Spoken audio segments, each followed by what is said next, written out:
Okay, so I'd like to isolate this to make it more simplistic. So the first thing that we're going to do is set up for general contractors, and then once we get this working, then we can look at the other one for subcontractors. So what I would like to happen is there's going to be no credit card needed at first, and the general contractor is going to be able to sign up.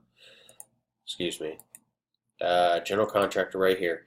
They're going to be able to sign up, and then a countdown for 30 days will be in effect. So you're getting a free trial for 30 days, and then after those 30 days, when they try to log in, they're going to be forced to put in their credit card information or whatever to continue using the service, or they won't have access. So that's pretty much it. I'd like it.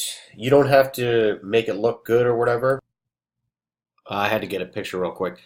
You do not need to make it look good. This is just strictly functionality.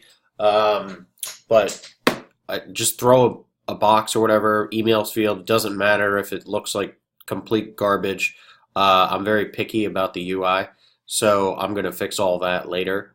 Just literally just do a group, input field, email, card, um, month, year, CVC, and then I guess remember me. And then that's the only fields that I want for the pop-up. And that should be, I think that's it really. The only place that you'll have to do it, I believe you'll have to trigger the workflow from this sign up field.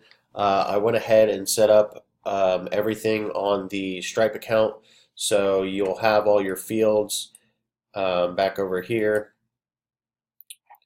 I do not see anything for a live ID or a client ID, and it looks like when I'm reading the forums that it's not even needed unless you use, I guess, a marketplace or something like that. But this application is strictly charging a general contractor to use it after 30 days, essentially. So that's about it. Let me know what type of questions you have. Here to help. Thanks.